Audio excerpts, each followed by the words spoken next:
Welcome to Your Spiritual Besties podcast. I'm Lauren Leduc. And I'm Rashida McCoy. We're here to laugh, cry, learn, and connect with you. We discuss anything and everything from our everyday lives to the magical, mystical, and woo-woo. So take a deep breath, grab a cup of tea, and set an intention to receive, because you deserve it, bestie. Happy birthday, Rashida. Happy birthday, Lauren. We are here. How are you feeling? Because this is a special birthday for you. I feel good. I'm turning 40 on March 29th.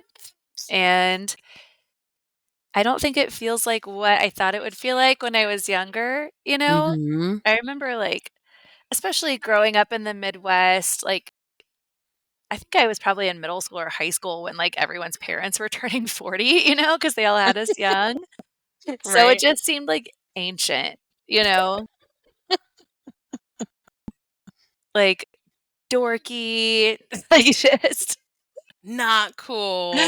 What are you even doing? Are you gonna die tomorrow or something? Yeah, I remember my friend, her mom turned 40, and there was a sign in her house that said, "Lordy, Lordy, look who's 40." And we'd say it all the time, 'cause we thought it was Lordy, look who's 40. we thought it was so funny, and it's over the hill and gray hair, and I'm like, "Oh wait, I'm 40 and just finally feeling like an adult." Finally starting to get my life together at 40. I have a question though. I thought Over the Hill was 50. When is Over the Hill? You know what? What does it even matter, right? If we're looking at life as a bell curve, we just don't know. I don't know how long I'm going to live. I always say 108, so I think my top of the hill is 54. Okay. So 55, you're over the hill. Got it. Yeah. Yeah. Also, for my human design, I think for my life path, 6, is that what it's called? The numbers, I'm 6'2". Mm-hmm, your life path number. Yeah, you don't even really hit your stride until you're in your 50s for that. Which is crazy to think. Yeah, it's cool. But also cool because you're it's only uphill from here. Yeah. I am still moving forward. Well, that's how I feel. It feels good. I don't know. I'm at a point in my life where I feel really grateful for everything that I have, and I feel are there things I want to do or accomplish? Yes. But I'm kind of feeling at the point where I'm also pretty content, satisfied in a lot of ways. Yeah. And that feels different. To be just okay. I'm good here. Yeah. Yeah. For me, I've always been, I think, run by this sense of discontentedness in a way. Well, I also think too, being a mother also has something to do with that feeling. Oh yeah. As well. You want to savor the different stages of it and not rush through any part of your kid's childhood, or I don't, so yeah, I think for me it feels good. I'm excited for my 40s, and I don't know, it's funny. I like reading Reddit. For me, for social media or anything like that, I'm a lurker. I don't participate a lot. But I belong to a sub called Millennials, and people are constantly complaining about being old and their health and the world and all of this. And I know a lot of things were hard for our generation, but I really don't identify with a lot of that. I don't either. I'm healthier now than I was in my 20s. I might have been my body might have been able to tolerate all the shit I was doing to it a little bit better then, but yeah, I don't wish to go back there, and I feel I don't know, my life has gotten better and better, so I don't know. Well, I think that also has to do with what path you're on. Are you on your path, or are you not on your path? And if you're not on your path, things are going to feel harder. Things are going to feel like you're literally pushing a boulder up. You're in a job that you're not meant to be in, but you're in because someone says you have to work for 30 years and you get a 401k and these benefits, but it's going against what your soul wants. then Yeah. of course at 40 you're going to feel like you're older and you're sicker and because your soul is literally trying to tell you, Yeah. Get let's aligned. examine this. Yeah. Yeah. Uh, Being and out of remind me, like, go ahead. oh, you're turning 38, right? Yes, I am turning 30. Like, how old am I turning? Yeah, I'm turning 30. Yeah. How are you feeling? Yeah, I'm feeling pretty good. I'm excited because I feel like by the time I am 40, things will be at a different space, but I'm really excited about the space. The kiddos are still really little. Um, I am still like figuring things out as far as like family dynamic, learning what works. Maciana is interesting. She's really testing me this year. And I am still learning so many things about myself and how I want to parent and just how I want to feel connected with her. So I know 38 is going to bring a lot more of those like parental observations. I'm not even going to say challenges because they're not challenges, they're just observations. But as far as everything else, I just feel more aware of myself. I feel more of like, I know who I am. And it just feels really, really good. I feel more settled, Yeah. you know? Yeah, I mean, I feel like I can go on and on, but I just feel really good. I feel like I'm at that place where I'm not really excuse my French, but given two fucks about what anyone thinks, you know? Hmm. And I am really stepping into like who I'm meant to be through like connecting and nurturing and being that person with people. So, Mm. and also like being okay that I can do whatever I want, obviously within reason, but there is no cap, there is no limit. I don't have to wait for permission to create the life that I want. And that's awesome to feel like that turning 38. Yeah.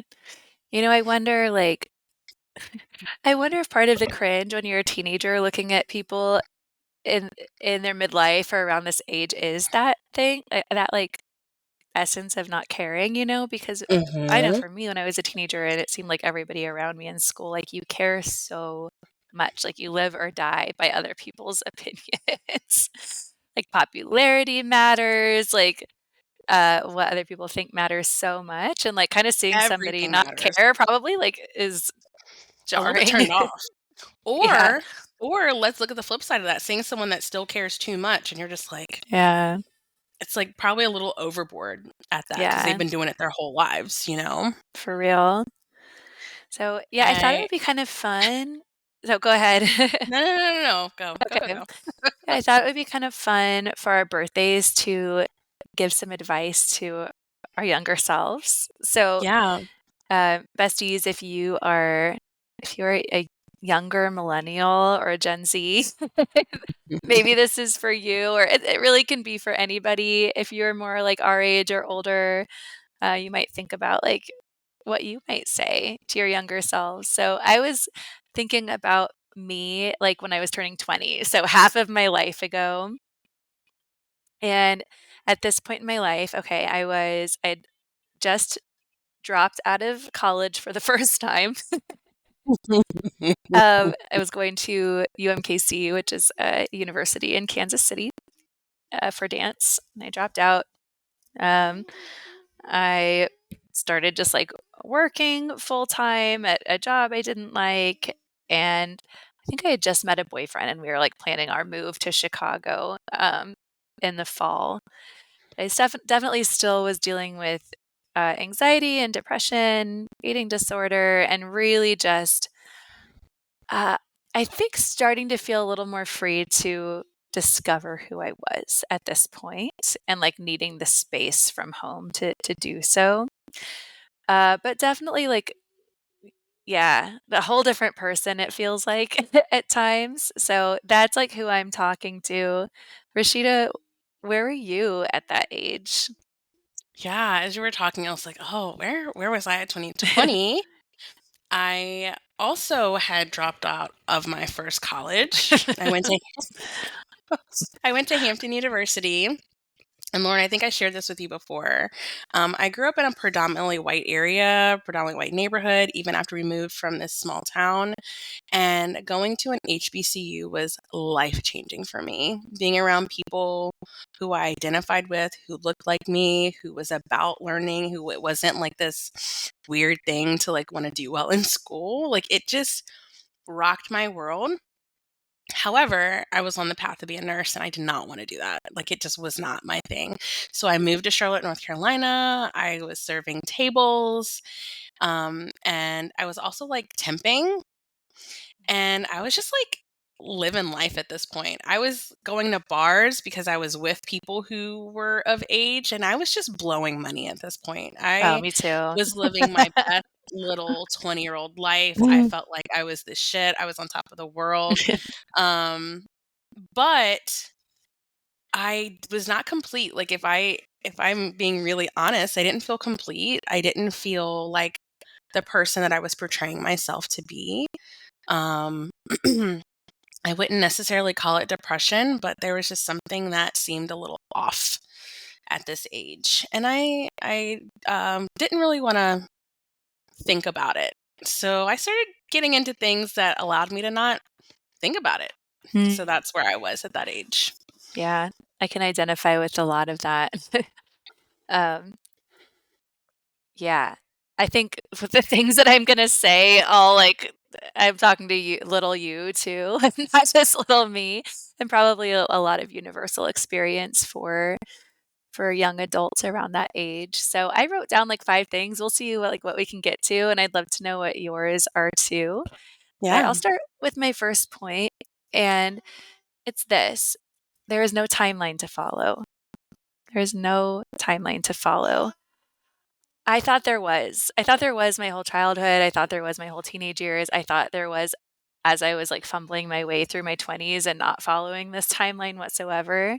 I tried, right? Like I said when I was 20, I had just dropped out of my first college. And part of that was I felt the pressure to go to college and I wasn't really emotionally or mentally ready even though I was academically gifted, I guess. Mhm. And I felt like such a failure and such a loser, that I couldn't figure it out and get it together. And I would just go back and say like it's okay. Like you don't have to go to college. You don't have to graduate college by a specific age. You don't have to like get married and have kids. You don't have to do any of that. This is your life. The template that you were given is just a template and you can go outside of it as much as you want or need to.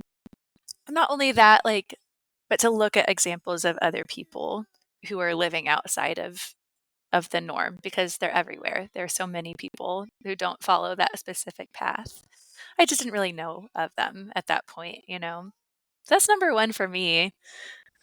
Yeah, let's go back and forth because I think it's so funny that was yours. Mhm. My number 1 was you don't have to have it now. Enjoy this journey. Mhm.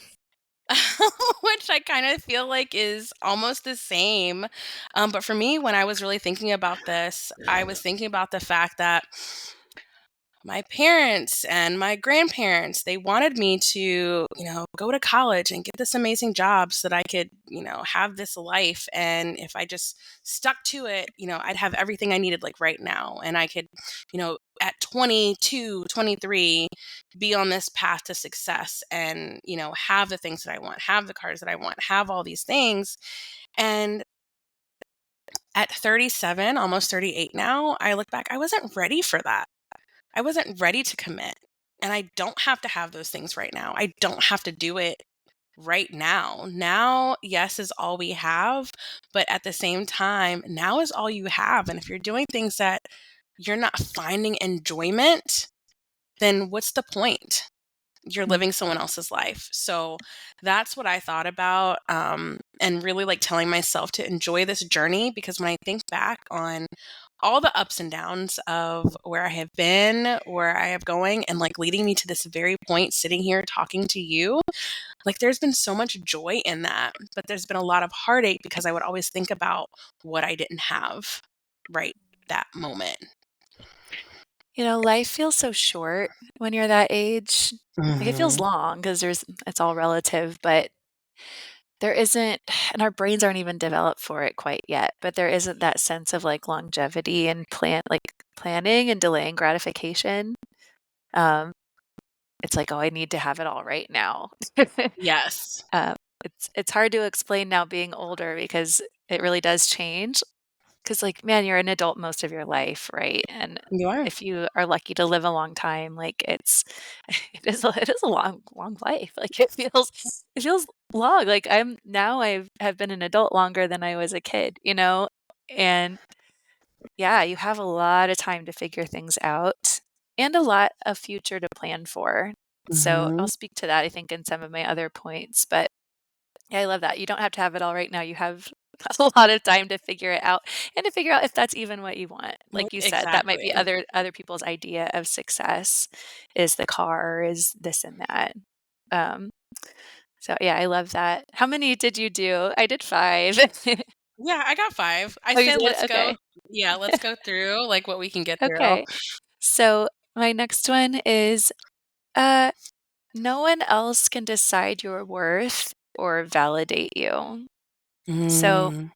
I think that it's just this, like, knowing and embodiment of self-worth, like, it's something that no one can give to you or take away, and I forget who the author is, but I've been, like, hearing people have these talks lately about, like, the difference between self-worth and confidence, like, self-confidence, and self-worth is, like, this just intrinsic knowing that you're enough, and Mhm. confidence comes with, like, building skills and knowing that you're Yes. gonna do well at them, right? But you don't have to have confidence in any particular skills to have a sense of self-worth, and for me at this age, I was always looking to, like, my parents or to boys or to friends or to, like, societal standards, um, to measure myself against, and I couldn't feel the worth that was inside of me already, you know? Um, I think it's like we were talking about teenagers and people in their early 20s, like, I think that's kind of part of the experience a lot of times. It's certainly part of, like, the culture, especially in, like, the school environment. Um, but yeah, that's something I would definitely I don't know how I'd even tell myself that, because it's something you have to feel, but I do feel like, yeah, you're born with this sense of worth and no one can take it away from you and no one can give it to you either. Yeah, I like that, and I feel like you're absolutely correct. I think that is kinda like a learning experience. Like, we can tell ourselves that, but just like any parent who tries to, like, save their kid from pain and heartache, like, depending on the child and their personality, they're gonna do the thing, because they have to experience that for themselves, and, when we look at human design, that's sometimes part of someone's design, is to experience that and know that. I'm gonna skip from my number 2, Lauren, because my number 3 kind of aligns with Okay. yours.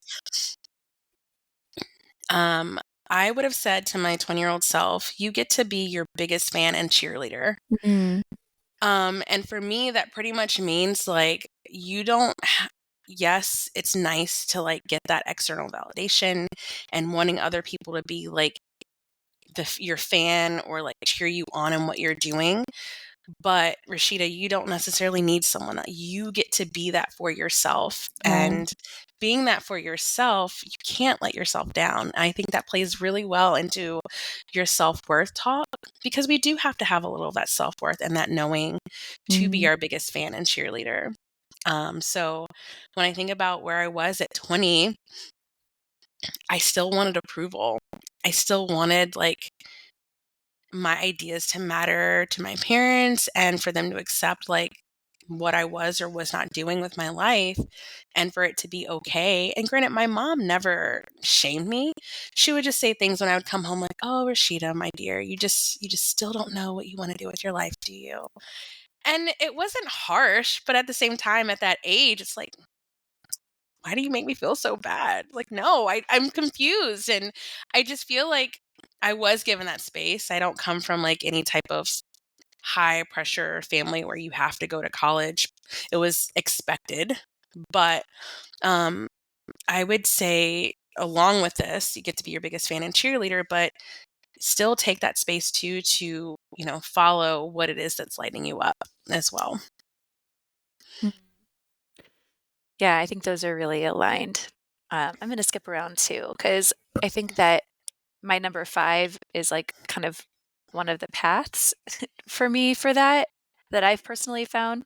It's maybe a path to confidence too, but it's building self trust. You, you can build self trust by showing up for yourself in small ways every day. So when I was that age, I I really love had that like, so much. yeah, it's really been like one of my biggest lessons. I've always been an all or nothing kind of person. Like I'm going to go all in on this or I'm not going to do it at all. And that hasn't really served very well, you know? And instead it's like, no, you can chip away at something little by little and you can show yourself in small ways that you're not going to betray yourself. Because I felt like I betrayed myself a lot, from that age on. Like I would promise myself something and not do it. But oftentimes the promises were too big, they're too much. So now, like, I can do 5 minutes of meditation every day, right? That's something I can do. And I know I'm going to do it. I trust that I'm going to do it because I have a well established pattern of doing it. And if I have to miss it, I know I can get back to it, you know? And it might be that, it might be taking a walk, it might mean like eating a good breakfast. It might, there are just so many, it might be like setting a Ways. boundary. Like there's so many ways to show up for yourself. But it's like, what are the little things that you can do and build that trust and build that muscle? Because I think the more self trust you have, the more you're able to like really feel your worth, you know? Yeah, I agree with that. And I agree with like how you are saying that thing. Like it doesn't, I feel like when we talk about like a routine or building self trust and doing this one thing and knowing that you're not going to go back on yourself, I love how you pointed out like this self trust is a huge topic and it comes in many ways. Like our life is so multidimensional. There's so many aspects to our lives, and we get to show up for ourselves in many, many, many different ways. And I agree with you. When we find ourselves not, doing the thing like, oh man, I said I was gonna meditate this morning before I got up with the kids, and you get so defeated on yourself instead of finding that pivot. Hey, my kid goes down for a nap. Before I touch those dishes or before I, start this laundry or do this one thing, I can take this time. This is still me showing up and committing to doing the thing. Or, you know what, instead of my meditation, I'm going to move my body for an extra 5 minutes a day because I have that scheduled in Yeah. for my lunch. So I love how you said that. And I do agree with you. When you build that self trust, you do have more self worth.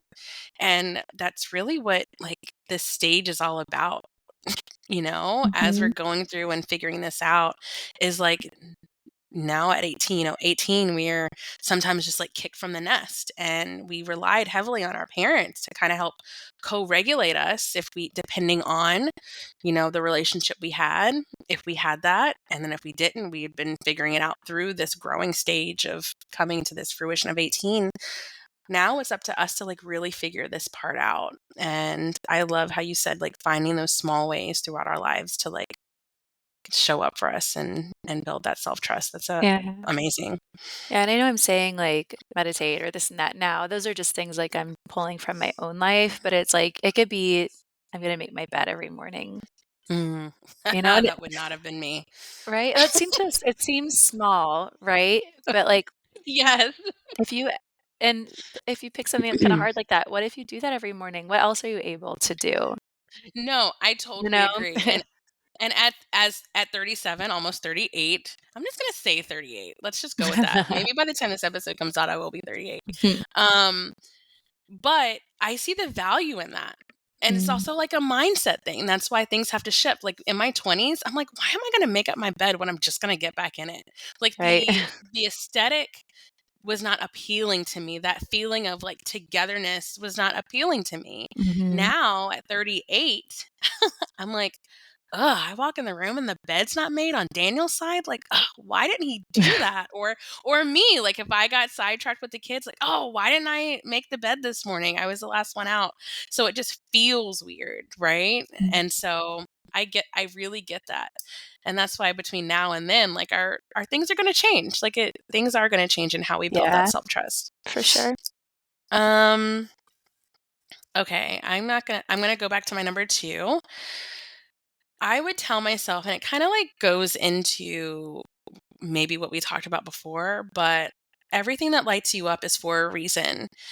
I wish in school there is a human design class for kids because everyone is different and we know that. Our energy types are different, how we respond, how we act, what we do. And I was that kid that was into everything. I enjoyed doing so many things. And I was made to feel really bad about it. I mean, my senior year of high school, I was on the step team, I played soccer, I was in band, and I loved all of those things, Lauren. And growing up and becoming into my 20s, I also did the same thing. I had 2 to 3 different jobs, and I was in a soccer league, and I was doing these different things. And granted, it might have just seemed random, but I was following what interested me. And because I was doing that, there was a reason. I was building skills in these things and allowing myself and not feeling guilty when I was 20 because I quote unquote couldn't make up my mind with what I wanted to do, accepting that path and just allowing it to take me wherever it led me. Um, at 38, I really wish I could tell myself that at 20 to not feel guilty for wanting to like get the most I could out of life and to not feeling like settling down or having my thing. I was like, I just never know what my thing is. I just don't know what my thing is. And I always would beat myself up about that. But, at 38, my thing is my thing. It's what lights me up in this moment as a manifesting generator. That's just who I am. And, to love that part of myself. And it all comes back to like nurturing and connecting. Everything that I did always comes back to this, but in different ways. So I would totally tell myself everything that lights you up is for a reason. Mm. Yeah, I love that. Also, like, not everything that we do needs to, like, make money or be part of our career. Like, it's totally okay to enjoy doing things for the sake of doing them. Well, at 20, I was doing that.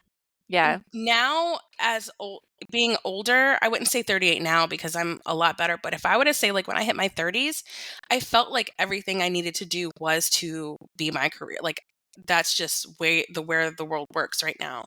Everyone's talking about quitting their jobs and making their side hustle become their main thing, and it's not. Like it doesn't even have to be a hustle. Like it could just be a passion project. It could just be you being creative. You could love what you're doing, but still want to do this thing on the side that has nothing to do with your income. So I agree with you on that.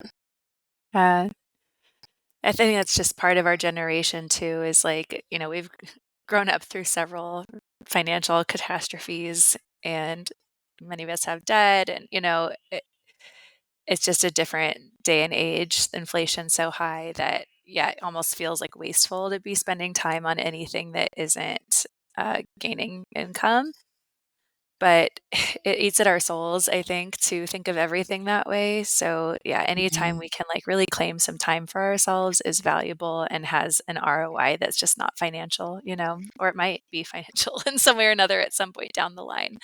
I don't know. And for I like how you said that though, Lauren. Like the ROI, it doesn't have to be financial, like, but figure out what it is. Like, is it just Mhm. bringing you joy? Is it just Yeah. lighting you up for that moment? Is it Yeah. allowing you to have like more connected time with your kids? Mhm. Yeah. Also, like for me, there was financial ROI. It just didn't come right away.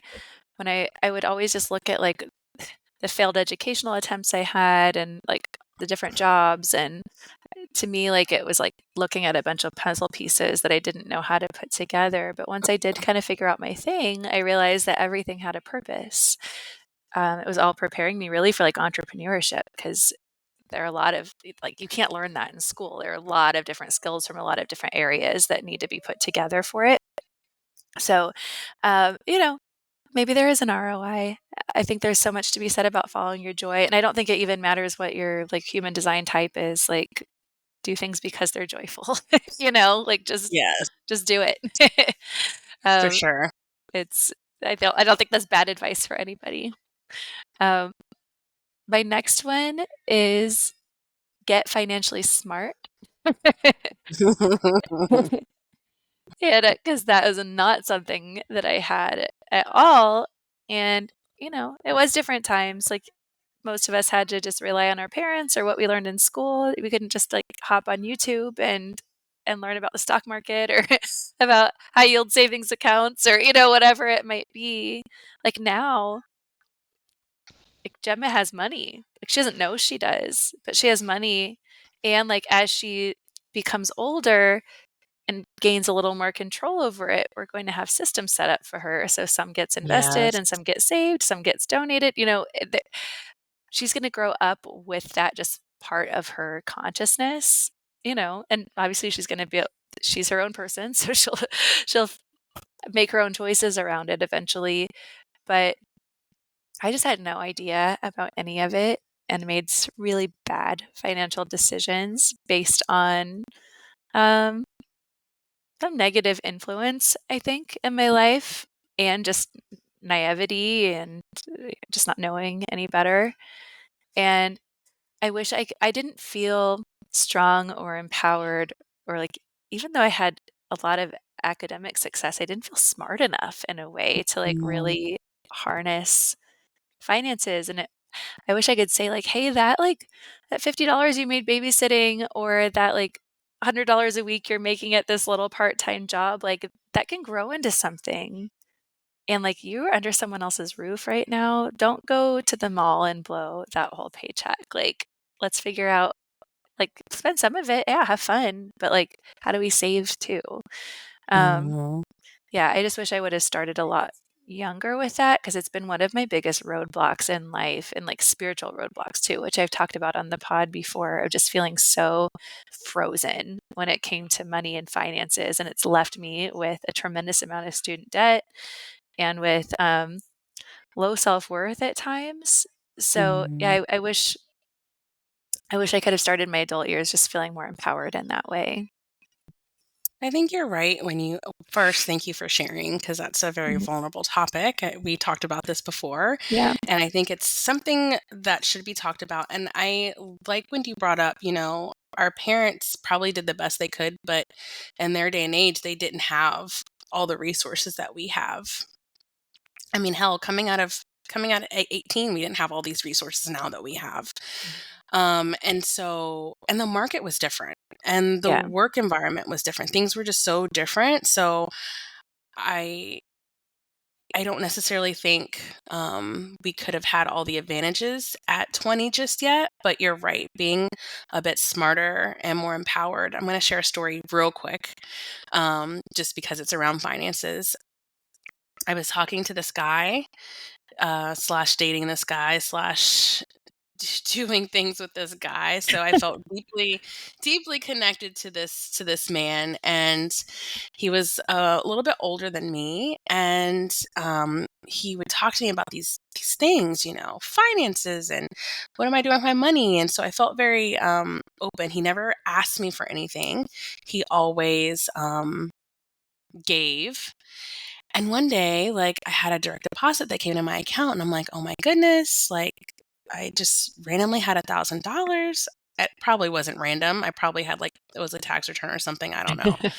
Um, this is how clueless I was, like, just being, and I talked to him about it, and he was like, "Oh, well, you should invest it." And I said, "Oh, okay, that's a good idea."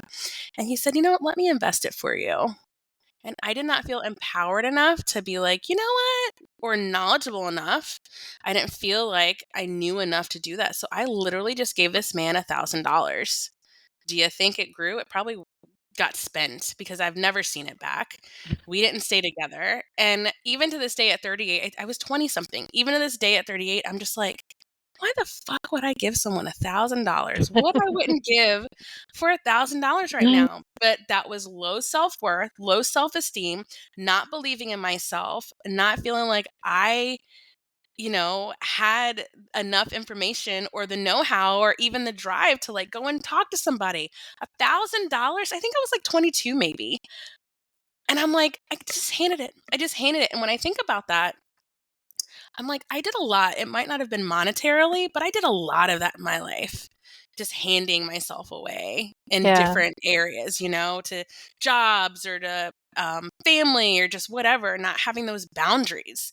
Because if I had those boundaries, Mhm. I wouldn't have done that. But yeah, so short story, don't give away Yeah. $1,000. Um, And I identify so much with what you just said of, like, giving parts of myself away.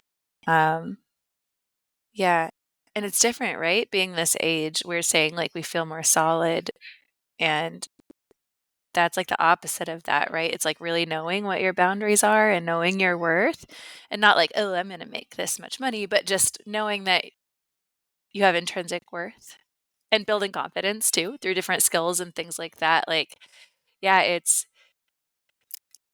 very different, and I don't wish to ever go back to, like, being that age and feeling that way because it feels yeah, powerless a lot of times, and, um, there's no need to feel that way, you no. know?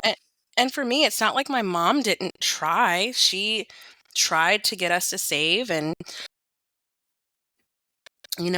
be smart with our money, but she just wasn't the best teacher. It was always a suggestion, Mm. and it never really broke down. And honestly, like there were times where we didn't really have money either. So it's hard for someone who is in that space to like really teach Yeah, wealth, you know? totally.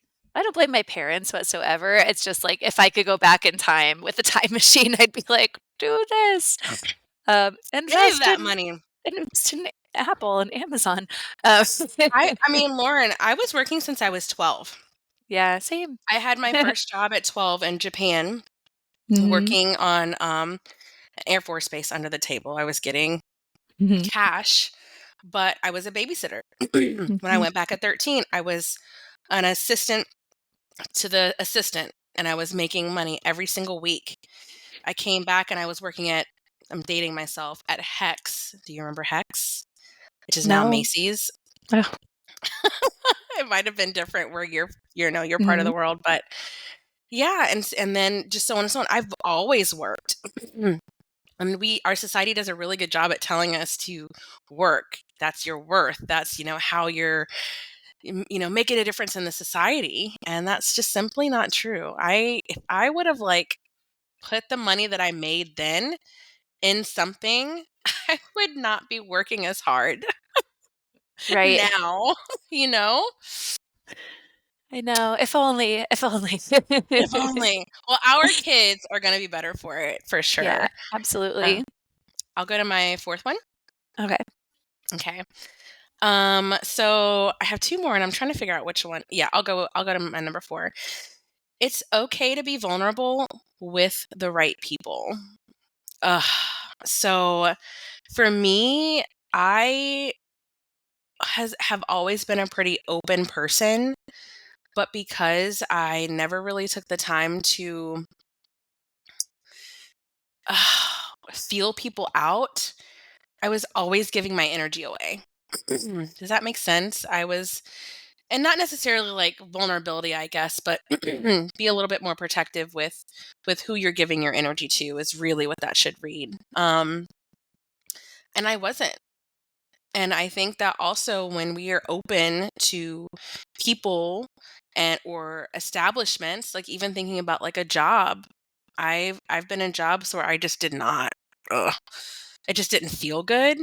And your soul, I think, kind of tries to tell you things like you get sick maybe a little bit more often or whatever the case may be, but it's okay to be vulnerable with the right people, but also protect your energy when you are have the right people, um find the right circles. You don't always have to be. So for me, I was very trusting. Oh god, I mean, I literally just told you I gave $1,000 away. I was so trusting, and not saying that I have to have a barrier, but just be more mindful. And I think a lot of that comes from what you were talking about, the self-worth, the confidence, and my abilities to like really read people, to know who people are, to see when people are just out to get something. God, I got all the time. I was that person all the time.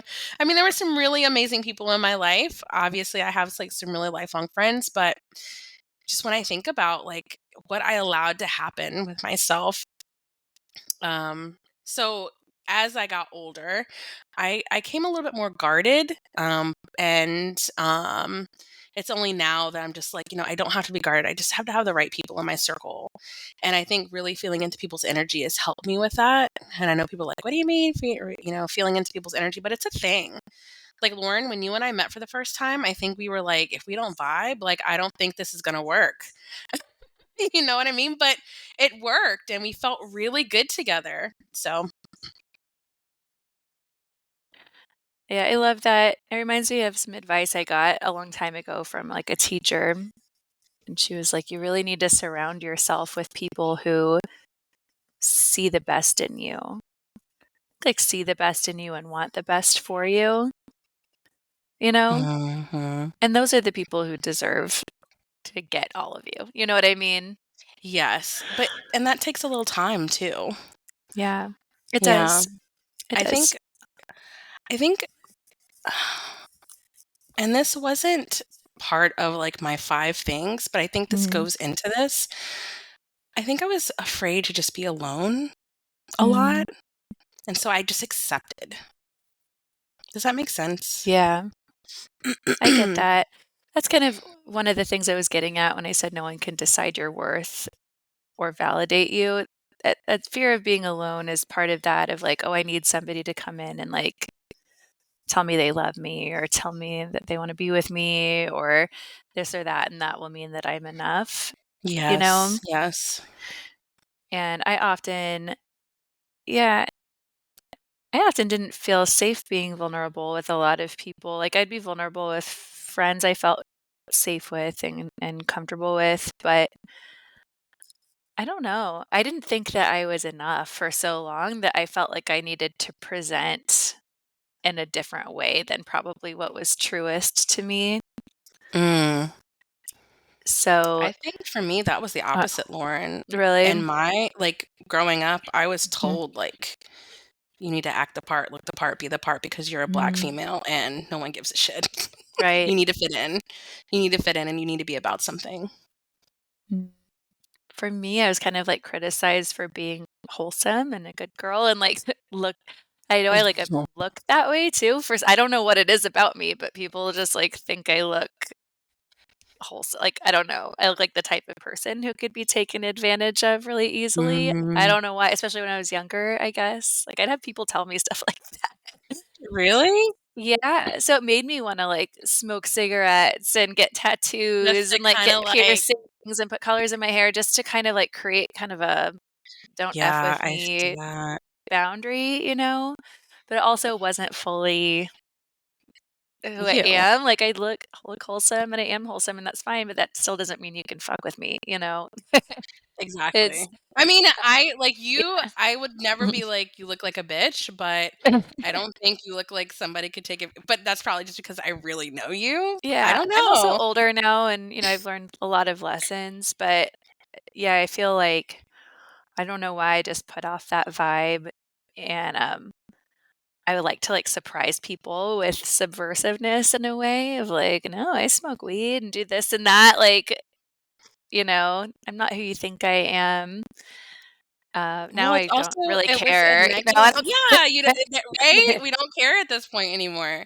And well, it Yeah. was always that's like a very negative thing though, like Yeah. that but it's not. Like being wholesome is great. Like why does that have to be like this goody two shoe, like taken advantage of, easy to get? I don't Yeah. think I looked wholesome, but I got a lot. I also didn't really have like high self-esteem as well, so Mm, that plays a part. But I totally get that, putting on that mask and that facade to like mhm. protect yourself. And I think when we do that for so long, we kind of like lose ourselves to that mask.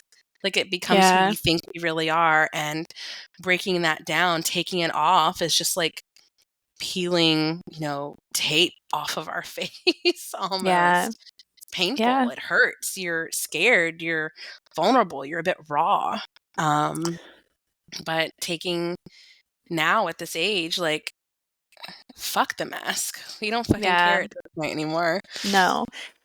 Also, like, I've learned I can be wholesome and be a total weirdo at the same time and, like, yeah, and enjoy pleasures in life. There's no, like, box that anyone has to fit in. I was literally thinking that. You're not in Yeah, a box. You and don't have to be in a yeah, box. Yeah. there's like, labels are stupid, right? Like, they don't really But that's how things are in high school, right? In Yeah, middle school. Like, we feel like we have to label things, and our caregivers don't do us any favors because they feed into that too, of labeling of these different things. I think I had one teacher who I loved in high school. He was an English teacher, Mr. McLaughlin, and he just like rocked my world on how to look at things in high school. He was not in that typical mold of teacher for me anyway.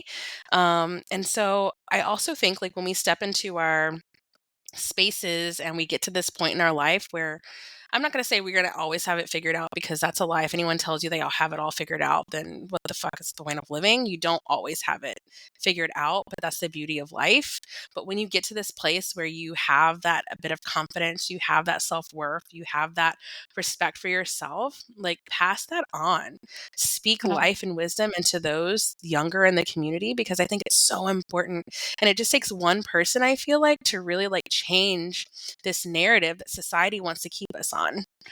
Um, yeah. anyway, I can go No, I love that into you're that. saying that. Before I get to my last one real quick, I'll just say that I had the opportunity a while back, maybe a couple months ago, to teach yoga to a group of teenage girls from local Catholic school.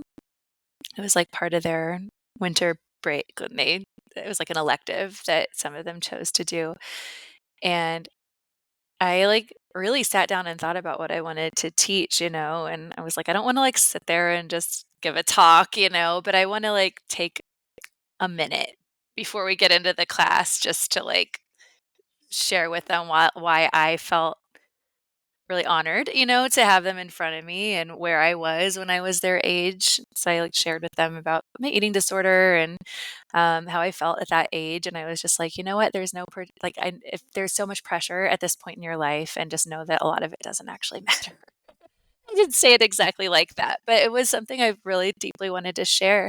And I had a couple of them come up to me afterward and just be like, wow, thank you so much for saying that. Like, one of them had just gotten out of the hospital for her eating disorder. And, I just feel like having some adults who can come in with some wisdom and like take some of the pressure off is really important. And it's like, it's not like, okay, go ahead and F off or whatever, even though that might be part of it. But it's like, no, you don't if you don't know what your career is going to be yet, great. Who cares?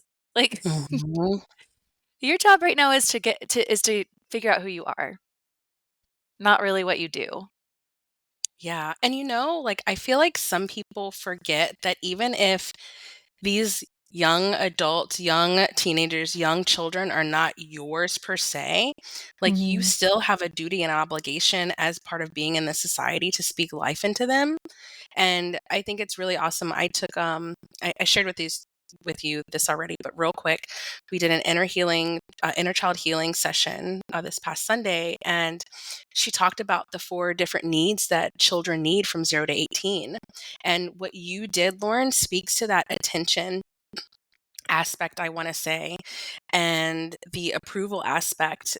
Kids want to be seen and heard and understood, or else they're going to seek this external validation. You know what I mean? Yeah, And a lot of us didn't get those needs met, but when we are aware of that and we can speak life back into that, we are going to have the adults that come up behind us, because that's what we're creating. Like, we're not just in it for ourselves to be old and have this life, this great Mhm. spiritual life. No, we're here to like create that world, and that's Yeah, what we have to do. That's why we're doing the quote unquote work, right? Um But go ahead. What's your Yeah, fifth one? my 5th one, I mean, there's so many. There are so I many things that I know. would say, We but got another birthday next year. It's yeah, fine. we do. It's simple. It's travel. Travel. Mm, And if mm, I was gonna, like, blow all my money back then, like, put it toward that, you know? yeah.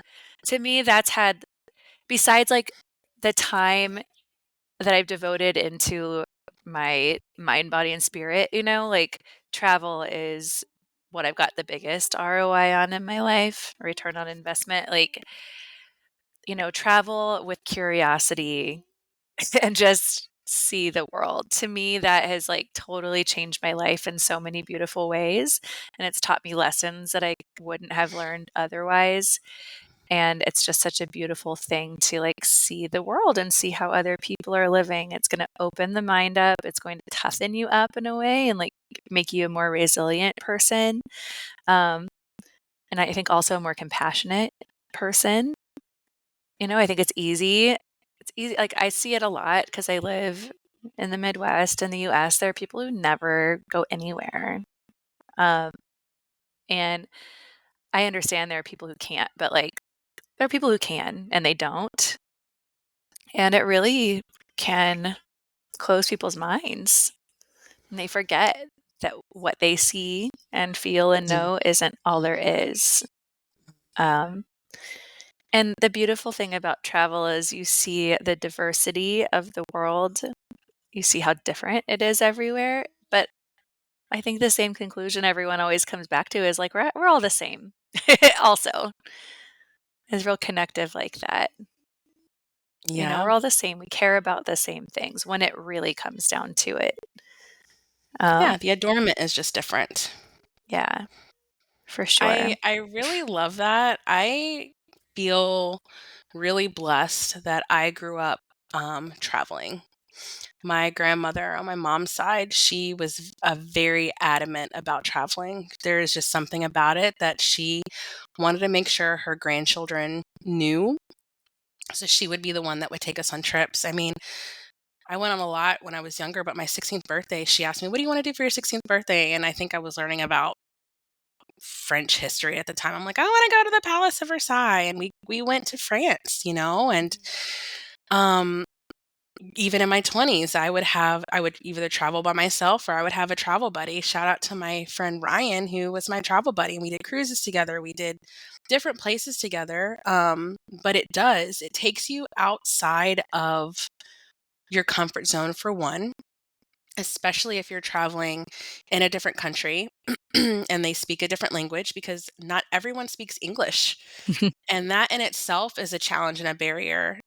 It makes you want to be like, how can I connect with these people? It was really sweet, Lauren. I just have to share this real quick. Maciana asked me, she's like, "Mommy, if people speak Spanish, do they speak English too?" And I said, "No, baby, not everybody." And then she's like, "Well, then how do we talk?" And I reminded her, I was like, "You remember Abuela that we met at Origin's retreat? And she did your massage for you, and you knew what she was saying without her having to like say it in English." And she was like, "Oh yeah, mm-hmm." And it's just things like that. Like it teaches you these life skills. Like even at the age of 5, Maciana's learning to communicate without not communicating in like the same language. So I agree with you, Lauren. I think this is a really, really, really a big one. One, because it allows us to, you said, step out of our side of our comfort zones, but it allows us to see the world that it really is. If I stayed in this small town of Orange, I would think that everything is like Orange. I would not be very worldly. I would think my opinions are exactly what they are. I think that's how we get like really stubborn people, people that are not open to one change or to seeing like things that are not just black and white. So that is huge if you can and start small. And honestly, I hope Maciana is like, "Mommy, I'm not ready to go to college." And I'll be like, "Baby, great, because I put this money aside for you specifically for traveling. I want you to take a year and I want you to go." And, I hope at when she's 18 that the world is, you know, okay for her to do that. Still, I believe that it will be. But you find yourself. you staying in hostels and you're meeting different people and you're just learning about their lives. You learn these skills that you just don't get in a formal setting like a classroom. Even going to college, you just don't get it because it's still a contained space. And life isn't a contained space. No. Yeah. I love that. I think about Gemma, she's played with kids all over the world now, not all over, but, like, she's played with kids in Yeah. Sicily and Greece and Costa Rica and then, at airports and then people who live in the US too, but, like, they don't speak the same language and they just play, Hmm. It's and I beautiful. yeah, I love that for her that she might not totally understand the experience just yet, but it's going to be a part of who she is, just like it was a part of who you are. What's your last one? Okay, my last one, and we can wrap this up. I said, your fulfillment comes from within. Sit Mhm. with yourself and answer the question, who are you? This is the most important advice I can give you. And that's what I said to my 20-year-old self because I know part of us in this journey, we're learning who we are. And so we're seeking these things outside of ourselves to fill our cups up, to like sustain us, to like make us who we are. We're putting on these different hats to try to find like our identity. Um, but knowing that my fulfillment comes from within me, my only job at this stage is to, figure out who I am. It takes the pressure off for me. And I think, that's one of the biggest, deepest things that I could have told myself at 20. Would I have been open to hearing it? I don't know. But now at 38, it's just like, find out who are you? Because when we went through training together, Lauren, and they were asking us questions like that, I was still struggling to like figure out who am I? Like not my titles, but who is Rashida? Because I never thought about it. I think that's, like, number 1. I think I spoke to that when I was talking about teaching the teenage girls of just, like, yeah, it doesn't matter you don't have to know what you wanna do, but you need to know who you are, and that's especially at that age, it's a process of discovery because you've been told from a lot of different angles who you are your whole life, so really Mm, I think, like, whether it's travel, there are so many different ways to, like, get out of your comfort zone because when you're out of your comfort zone, who you are really shows up. yes. Because it's not so easy to like just join a bandwagon and pretend to be someone you're not. Like you figure out who you are real quick, Yeah, or you're you don't put yourself in the safest positions, honestly, if you don't. yeah. When I say out of your comfort zone as a young person too, I don't mean, like, doing something dangerous. I just mean, like, doing Not the something that's adrenaline going rush. I just mean something that's gonna help you grow, you know? Yeah. Uh, and I think we always know what those things are deep inside, but we don't do them a lot of times because Mhm. it's scary and uncomfortable. But it's like Yeah. leaning into that because that's when we see what we're made of, you know? Yeah, And for sure. that's when we build our character too, because we might have that soul within or that innate self-worth, um, but also, like, your character and your experiences and your wisdom are who you are too. Oh, for sure. So it's like, what are you building right now? Mm. And I do like that better So I because love that. we're an ever-changing process. Yeah. Yeah. You know what, Lauren? This was such a great idea. Happy Mhm. birthday to you, You too. friend. And there's part of me that wishes, like, I could just hear myself in 20 years and then 40 years get all the advice, you know? How amazing would that be? Or maybe it'd be This a is fun so thing to, like, amazing. sit and meditate with and try to channel or something is this, like, Your older, future wiser self. self. Yeah. Yes. I mean, hey, when you think about time and all the things, like it's possible. Yeah. I would love, I know we are at the end here, besties. Thank you so much for joining us in this episode. I think it's important to like sit and think and reflect about things like this and be pleasantly surprised like what comes through. But we would love to know for this episode, please share on social what your top 5 are. What would you tell your 20-year-old self. We would love to know if you had any similarities or huge differences depending on where you were at 20. Yeah. Yeah, I'd love to know that too, and, um, I don't think it's a futile exercise because it's like, obviously, we can't go back, you know? Things happen the way that they needed to, I think, um, but it still feels good to, like, really draw on your own wisdom in a way and be like, "Wow, I've Mhm. learned a lot of things," you know? And, like, if you are somebody with kids, this is what I'm gonna do differently, or this is what I'm gonna be intentional about, you know? So, speaking of kids, mine is shushing me right now, so I think it's It's I time to go, mama. yeah, I didn't tell the besties, but I had no voice over the weekend, that's why I sound a little weird right now, it's just coming back, but I think she's probably getting used to me not having a voice and enjoying it. Mama can't tell me what to do. Girl. I think I like that. Well, I'm Yeah, so glad you got your voice back. I'm so glad thanks. we got to do this exercise together. And you're right, it's not futile. It's just a great reflection tool. And you're right, it's just Mhm. to kind of see when we do this in 10 years, it's going to be something completely different. Yeah, exactly. I also wanna say, like, part of you're in your wise woman era this year, which I love, and, like, Hmm. we don't get wisdom without effing up a bunch, so And this boy, did is I F up a bunch. You need to call me out, Rashida. You literally gave $1,000 away. What?